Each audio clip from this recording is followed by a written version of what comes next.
Hey guys, it's January the 8th and Happy New Year to all of you out there. I just to show you what's going on, tell you about a little bit about what's been happening in my life and why I haven't been on the car.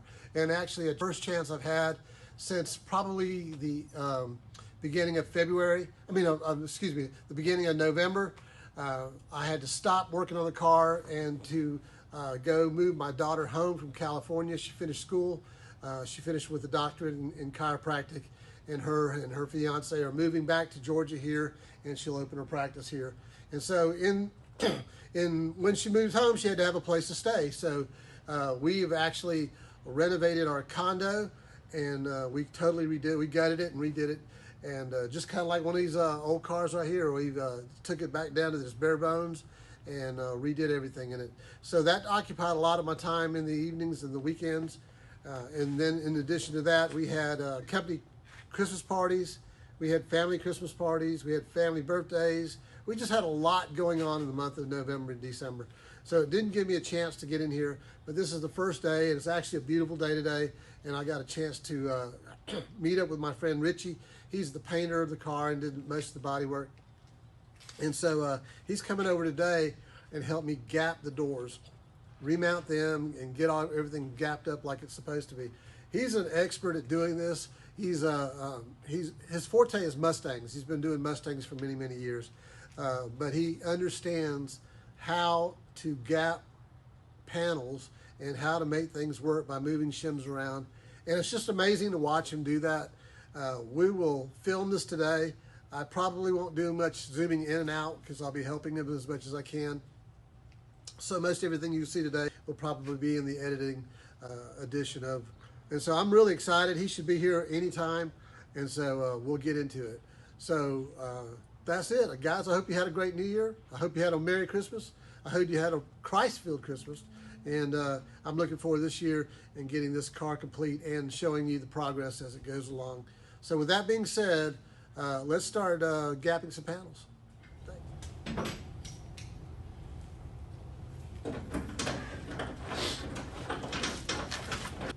You wouldn't happen to have a magnet, would you? I do. I want to pull that washer out so it doesn't slide into the abyss. Thank you.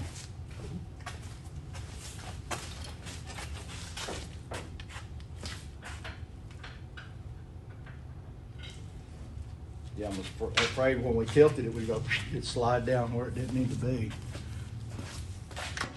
Next thing's going to be, you probably don't have a small die grinder with a disc on it, do you?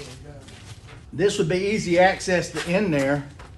The problem is you're going to take out metal in ridges instead of flat. But if you put enough of the panel bond in there, it'll fill it up so you get a good contact. That's the thing. A lot's going to depend on how much gap we can get.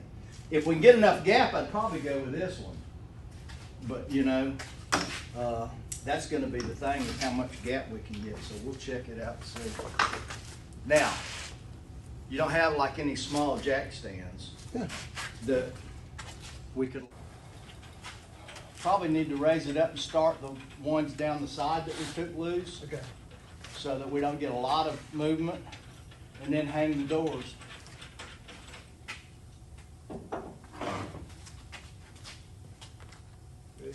Yeah.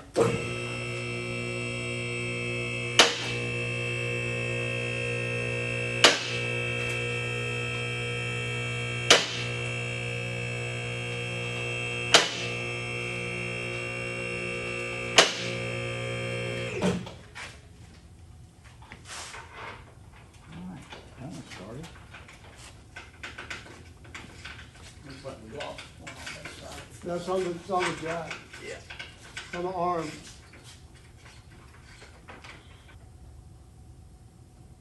That's what concerns me. Tell me when.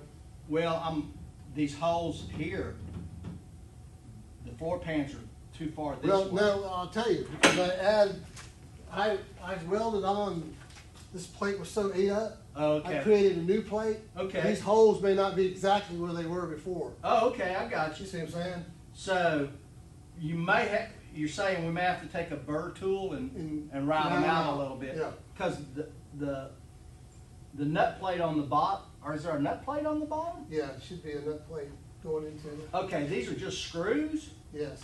Okay, I can see the screw hole. Yeah. So that one lines up. This one's But off. what I want to do is, let's see, find the hardware in that. Did you want to go ahead and put the rubber in there that goes in there? Yeah, we will need to do that.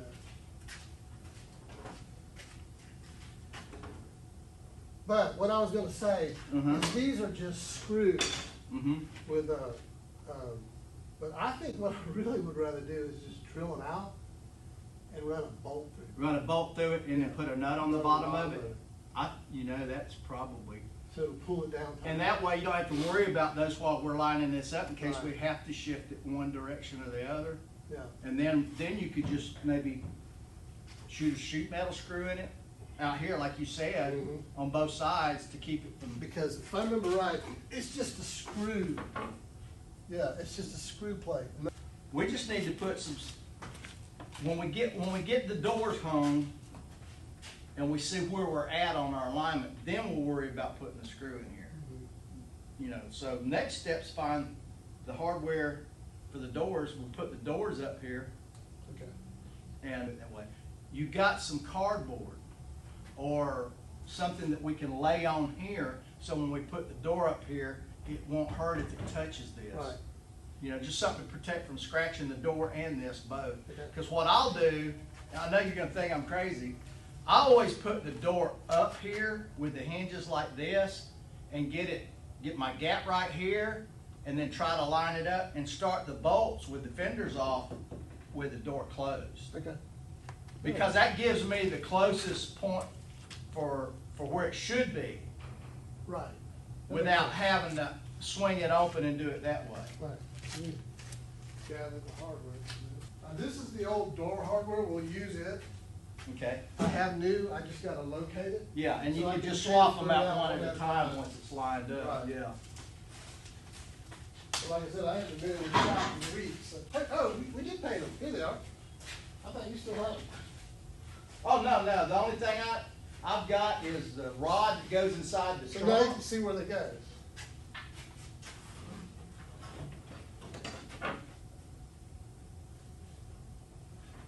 Okay. Yeah, it does. It laps under right there. Like that. Okay. Yeah, I see the screw hole now. Right You there. don't have screw holes in this. Huh? Was it screwed down to begin with? I bet it was only screwed down where the screw holes actually are. Right. See, this was repaired. This was replaced. Right. So Yeah. it probably never got it. And they screwed. never did. So what I would do when you get to that point, well, this will come down, of course, when this Right. is all bonded. But what I would do is take a very, very small drill bit and back drill through this nut plate into here when it's where it's supposed to be. Right. But yeah, because the other one lines up. Yeah. Okay.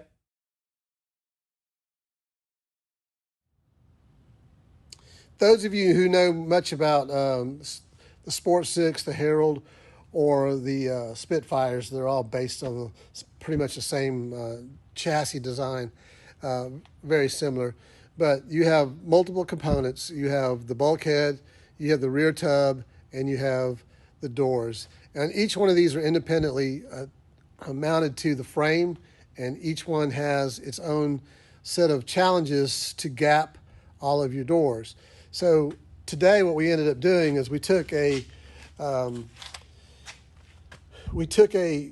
ratchet strap and we attached it to that point right there, and we brought it down to the front of the front tube, and we pulled forward the bulkhead as far as we could go, and then of course you use these mounting points right here to secure it.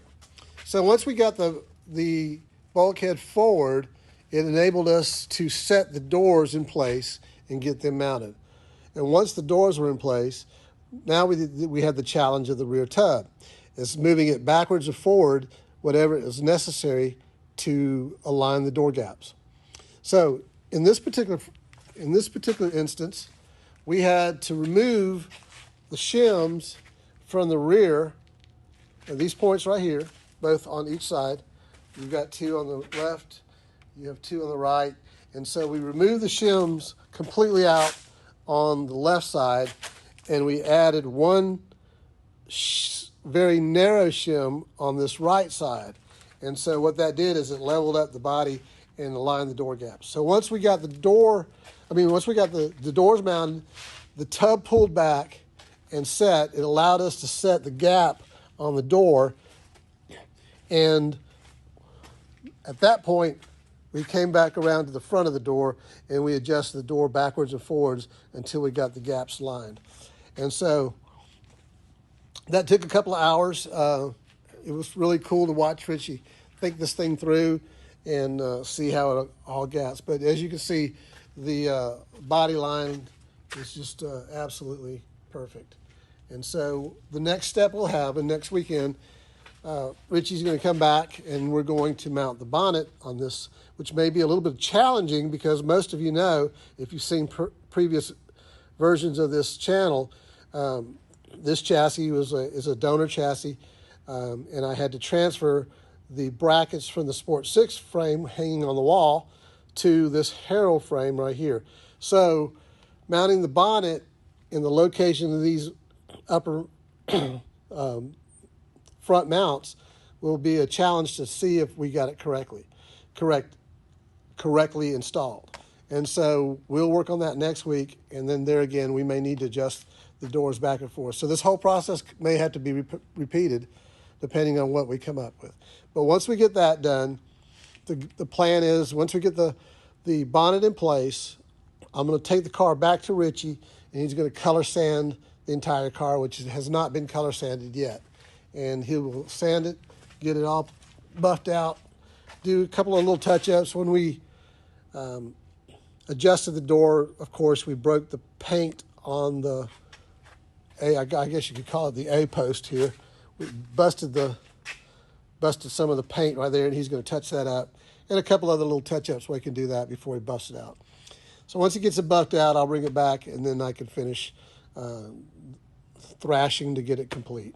So that's kind of where we are. That's what happened today, and so we got a lot done. I'm really excited the way it looks. I'm happy about it, and I can't thank Richie enough for his efforts in helping me. And so it's really good. I'm really pleased. Thank you guys for watching. As always, y'all have a great day, and God bless you.